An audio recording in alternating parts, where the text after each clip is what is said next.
Good morning.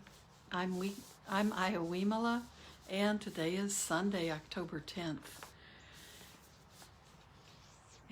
I realize right about this time of morning it starts to get noisier here where I live, and I don't know if it's just because of the animal sounds, but also people sounds the traffic gets going and it's so much quieter earlier. But I did just put out a lot of seeds for the birds and the chipmunks and the squirrels. So some of the noise are the birds. The world gets going, and then from then on, it can usually be nonstop sound for the rest of our day. So we have to make an effort to find silence when we need it, and sound when we need it. Sometimes that's what we need, and we need some interaction with people, or we have things that we're doing that keep us involved and keep us hopefully working happily on projects that we care about. But we have to also be careful about getting enough quiet time, silent time, and solitude. So it's always a balance we have to work for. From day to day, it will vary. So today, I've been looking forward to reading this one. I'm not sure why. Probably the title just makes me think. It's been a long time since I've read it. So we'll see. Maybe the title is misleading. Today is day 26 on our 35-day pilgrimage to India to see the sacred sites and to be inspired by them. So these are the days, the readings that we would have if we were a group in India, or that we might have, and we had a teacher guide. So that would be a typical way to start the day, going somewhere and listening to a teaching from the Buddhist sutta, the suttas, the teachings of the Buddha. Maybe, depending on the group, you might have poetry, or there might be some other inspirational things. So what we have are a short reading, and a reflection. So the short reading is called The Hen and Her Eggs, from the Samyutta Nikaya 22, 101. And the reflection is an exhortation from Sutta Nipata 210.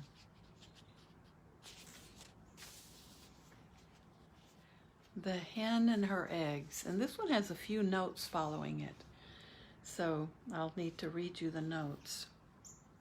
Oh, I'll stop and read them as we come to them. I see where they are. Suppose that a hen has a clutch of eggs that she has not incubated properly, even though she might wish, that each of my chicks might pierce its shell with its egg tooth and hatch safely. The chicks would be incapable of doing so.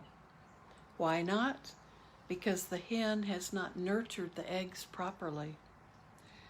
In the same way, when one does not devote himself or herself to development, even though they might wish, that my mind might be liberated from the taints by non-clinging. The mind would not be liberated. Why not? Because they have not devoted themselves to the development of the 4 foundations of mindfulness, the 4 kinds of effort, the 5 spiritual faculties, the 7 factors of enlightenment, and the Noble Eightfold Path. So now I'll explain those a little bit. That's what the notes are. Why would the mind not be liberated? Because one has not devoted themselves to the development of the 4 foundations of mindfulness, the 4 kinds of effort. And here's the note on that. And this is describing right effort. To prevent unwholesome conditions from arising in the mind, to overcome unwholesome conditions already arisen, then to bring about wholesome conditions not yet arisen, and to maintain those wholesome conditions already arisen. And that's right mind, that's right effort. So it's cleaning out those mental defilements of those areas of greed and aversion and delusion that we all have, and that's purifying the mind, and that's the right effort we put out. So it's not we have to build a few buildings or work on bridges.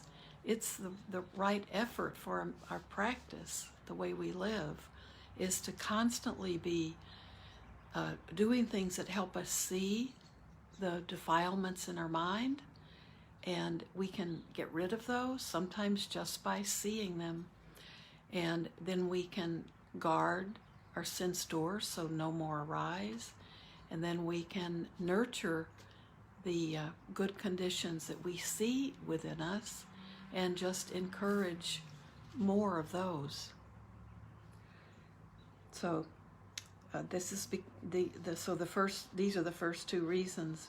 If you haven't devoted yourself to the development of the 4 foundations of mindfulness, the 4 kinds of effort, the 5 spiritual faculties, those are confidence, energy, mindfulness, concentration, that's that mental focus, that mental balance, stability of the mind, and wisdom. So confidence is our belief, our faith in ourselves, and it's also a confidence in the teachings, the teachings we read from the Buddha, the confidence from the things that we are taught. And so confidence, energy, mindfulness, concentration, but we're thinking about stability and focus, not like pushing, pressure, concentration, and wisdom. The 7 factors of enlightenment: mindfulness, investigation of the Dhamma, energy, joy, tranquility, concentration, and equanimity. So there's all kinds of overlap in these lists, right? Those are the 7 factors of enlightenment, and the Noble Eightfold Path. So suppose that a hen has a clutch of eggs that she has incubated properly, even though she might not wish, oh, that each of my chicks might pierce its shell with its egg tooth and hatch safely. The chicks will be capable of doing so. Why? Because the hen has nurtured the eggs properly. In the same way, when one devotes themselves to development, that one might not wish, oh, that my mind might be liberated from the taints by non-clinging. His mind would be liberated. Why? Because this one has already devoted themselves to the development of the 4 foundations of mindfulness, the 4 kinds of effort, the 5 spiritual faculties, the 7 factors of enlightenment, and the Noble Eightfold Path. So if we're practicing those things, we don't have to worry about it and wish and hope that we have a good outcome. It's already happening while we work on these things.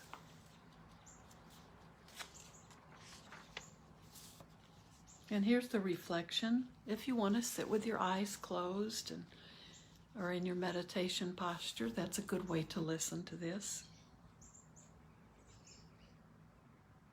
Arise, sit up. Of what use are your dreams? How can you who are sick and pierced with the arrow of grief continue to sleep? Arise, sit up. Train yourself to win peace. Let not the king of death, knowing you to be lazy, trick you into his realm. Cross over this attachment, tied to which both devas and men are trapped. Do not let this chance slip by, because for those who do, there is only hell. Dusty is indolence. Dust comes in its wake. Would knowledge and vigilance draw out the arrow of suffering from yourself. Sutta Nipata 210.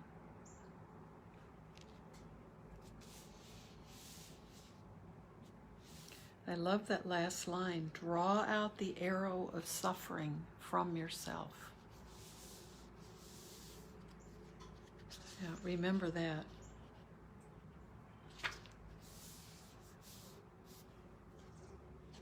So this was day 26. And why don't we practice now? To practice together.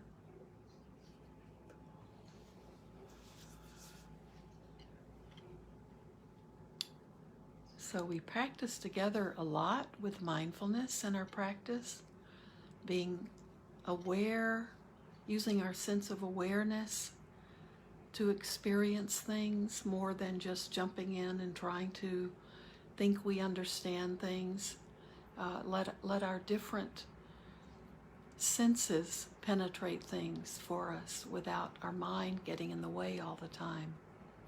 The mind is a good thing, but we need to be using our other senses to be present in a different way than we typically are.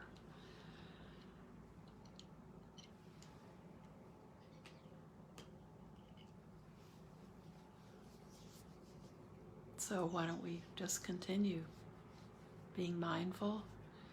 But first, let's just allow our bodies to calm down and to just be at ease. And most of the day, we may feel that we are not at ease if we really stop and think about it. We may have tension because we're trying to move from one thing quickly to another, or trying to get too much done, or worrying or fixating on the problems of others. So just finding that state of calm, tranquility, and serenity can be very far away from us at times. But when we have this practice to come to, we know how to find it again. And the more you practice, even if it's in short periods of time, the easier it can become for you to come back to that state of tranquility and the calm.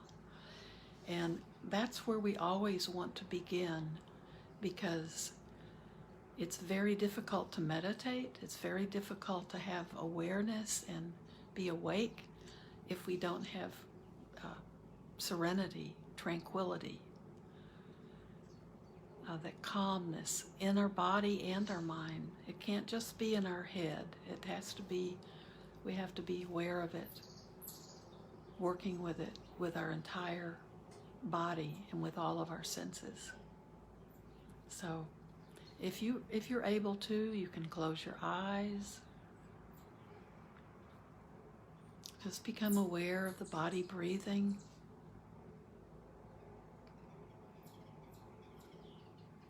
And if in your posture, whether you're sitting or lying down or walking, if you're feeling your spine being lifted up, not slouched over, if you're lying down, you can stretch your spine out. Then you'll be aware of your lungs having their full capacity to expand out. So you can have just your normal breath. You can be aware of that breath and feel that it's fuller. You're not slouched over and cramping those parts of your body that need to work.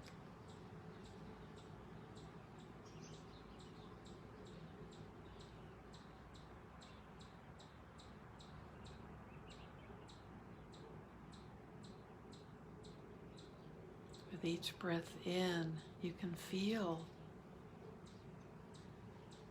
grateful for the air that we breathe.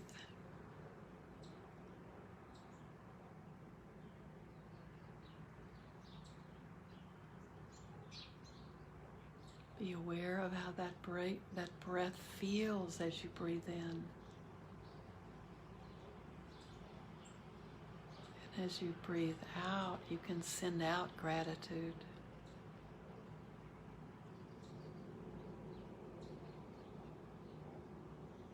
When we breathe in and out freely, we can think of others who may be suffering with their breathing right now.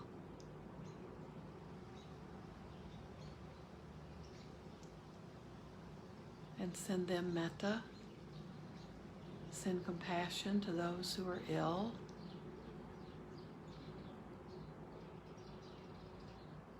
Struggling for a breath.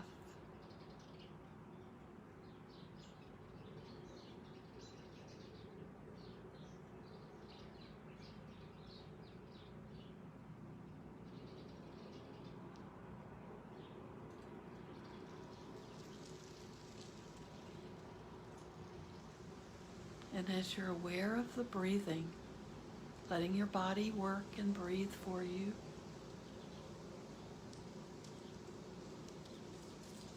letting your body relax.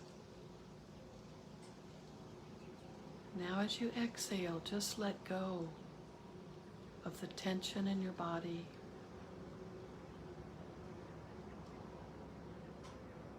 Just for right now, just let go of all your worries and concerns.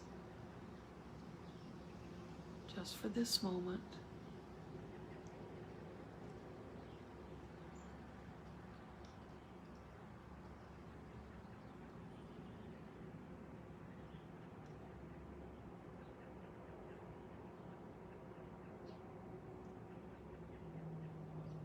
Each breath you can let go again.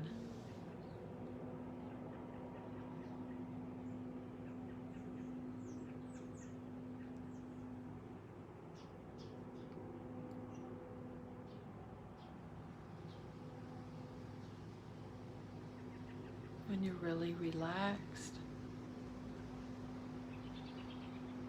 things may arise in your body that you can observe and see more clearly.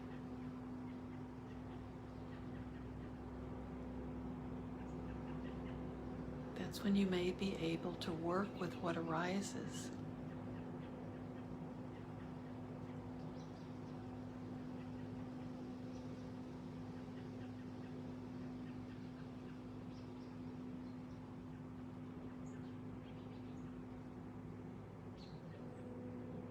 But it's always important, if we want to work with those difficult emotions or sadness or anything that arises for you. We want the mind to be calm as it can be if we want to investigate those things. Otherwise, we just load more onto that emotional feeling.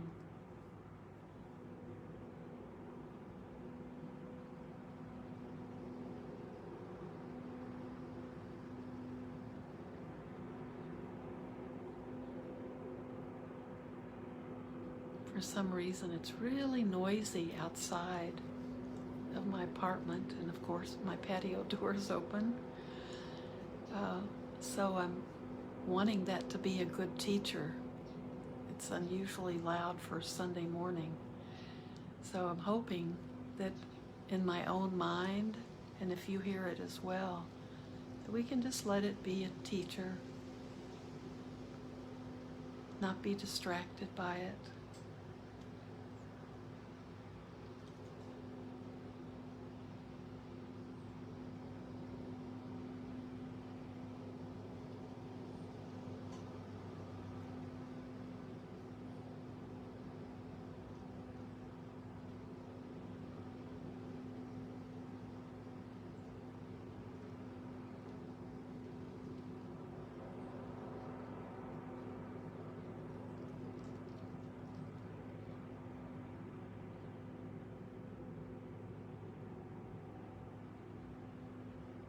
Just be with each breath.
Now with each breath, let's do some parts of the Metta Sutta.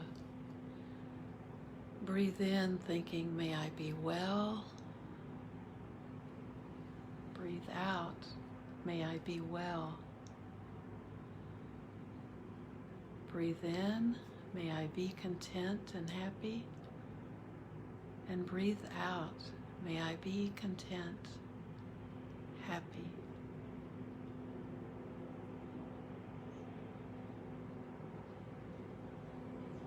With each breath, breathe in another blessing for yourself.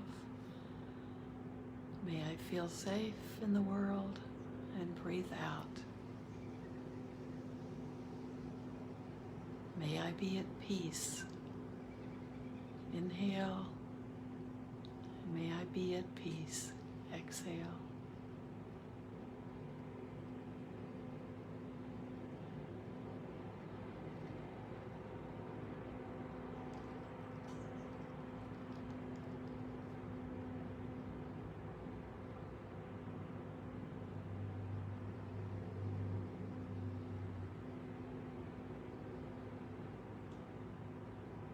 Today, just stick with yourself.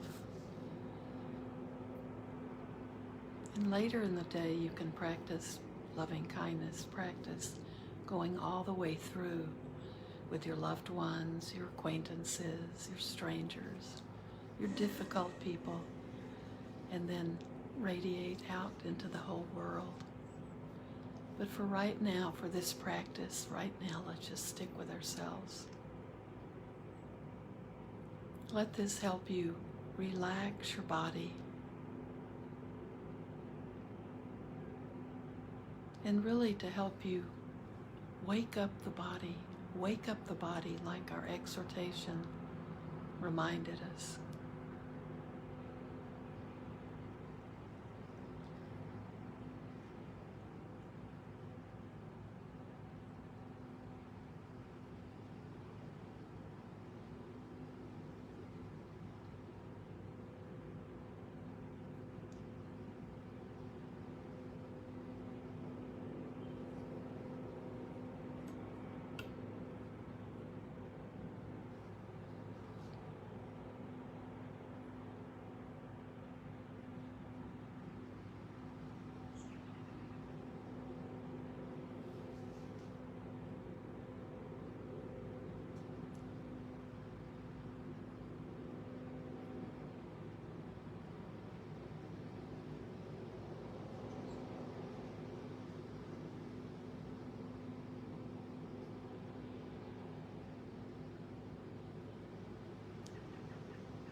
Today, think of yourself as you go through your day, being well, happy, safe, content, and at peace.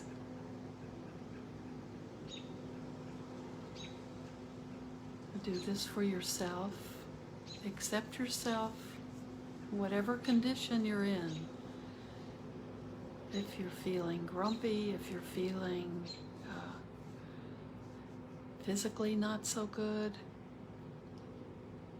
if it's hard to be content, you begin with accepting that about yourself today. and wish yourself the best. Wish yourself well.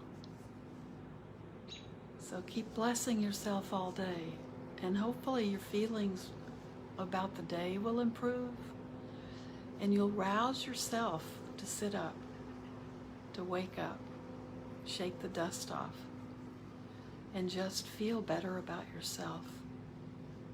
And that will help you feel the same way towards other people and all other beings. So thank you for joining me, and we can send merit. May everything we do and think and say today be done not only for our own benefit, but for the benefit of all living beings everywhere. So thank you so much. I love seeing real familiar names and new names as well. Have a beautiful day, and I'll see you again. I'll be here again on Tuesday.